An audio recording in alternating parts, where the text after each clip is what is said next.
It is a joy for us to be gathered here on this special platform. And by the way, I'm bringing you special greetings out of the country of Antigua, where we have 365 beaches, where the water is coveted. Now, you'll just covet the water. We have sunshine. We don't have to be wearing extra, no need for that. So I'm here. Yes, I see someone is just, yes, big up to Antigua, big up to the Caribbean. It is a joy for me to be here this afternoon with you, sharing in these special moments as we have what is deemed the exit interview of a great man. And yes, I say a great man. The truth is that sometimes within the religious circle, and more so within the Seventh-day Adventist circle, we do not celebrate our luminaries. We would just allow things to go by. But when we think of the fact that lives are changed on a daily basis by the sacrifices made by pastors, more so the sacrifice or the sacrifices that have been made by your pastor, someone that I've encountered when I was but a child. Yes, when I was but a child, and he served as my personal ministries director. I just hearing the voice, this distinguished voice of this short black guy, as we would say. He was short, and black did not refuse to hold on to him. I know he's going to poke me for that, but that is all right. It's all about your exit, man. Listen, but this man, he is an eloquent guy. He's a dynamic preacher. But what I like most about him, he's not just a preacher, because there is a difference between a preacher and a pastor. You see, a preacher may just come by and just jump up and just move up and down the stage, but a pastor is someone who ministers to the needs of the sheep. And I know that you can attest to the fact that for the past few years that Pastor Marks, he was your pastor. And for those who are on the platform here, those of you who have encountered him, you would truly say that he's a man of God. He is a man of the word. He's a man of prayer. And he's a man who is willing to share the faith. And when we put the three together, what an excellent combination it is. So we are here for his exit, interview. We are saying farewell to him. The truth is that sometimes when you are coming in, there isn't any big fancy celebration. And sometimes when you're going out, there is a celebration and you wonder, is it that they are just tired of me and they just want to let me go? Or is it that they are going to be missing me because I have made such a significant impact? I believe in this scenario here, the latter stands true. Pastor Marks, a man of God, we are so grateful that God has called you to greater accountability and responsibility.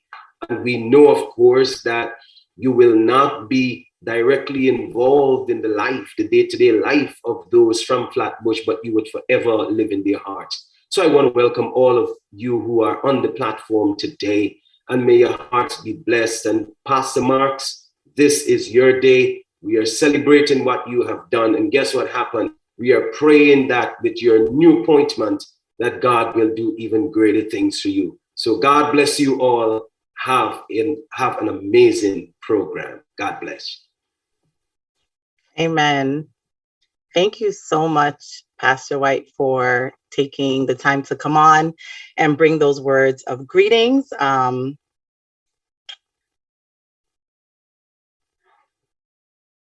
I want to thank you so much for bringing those words of greetings this afternoon. It is indeed always a pleasure to hear some information about Pastor Marks that we may not have known before. And you definitely said it very well.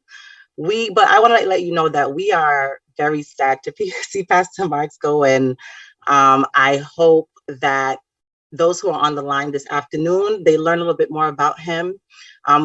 He's pastored many churches in the Caribbean as well as the United States. He's pastored for Greater New York as well as Northeastern Conference. But today we're going to focus mostly on Flatbush, his final church at the moment before he transitions to become the Sabbath School director of the Northeastern Conference of Seventh-day Adventists. And so at this time, I'm going to invite the host to spotlight my partner. I know Samantha definitely tears, Paige Morgan and Pastor Marks himself, so that we can get started with the first part of our interview. And I just want you all to know that this is not just an interview, but it's an opportunity to share well wishes with Pastor Marks, and you'll get an opportunity to do that a little bit later, to sing praises, and to pray for Pastor Marks as he ventures into this new direction. And so I just want to thank you once again for joining, and we're going to go right ahead and begin. And so I'm going to start with our first question. And those who are on, because we have a lot of friends that are on from other churches, and I want to thank you for joining us this afternoon. We'll hear more from some of you a little bit later. But, you know, sometimes people hear things about churches, you know, they hear rumblings.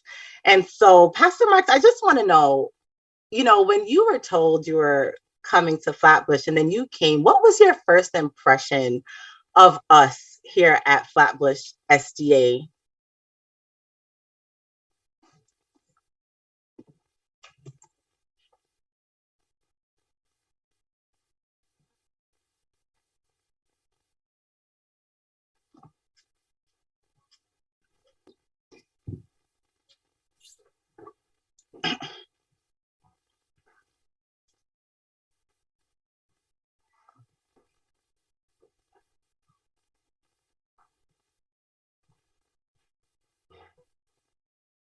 Yes, Sister Wilson, thank you so much indeed. Until Pastor Marks begins, he is definitely a great pastor, teacher, and friend, and we will pray for him. But as we stated, we're on to our first question, and I just want to know from Pastor Marks what, I'm not going to ask him his height.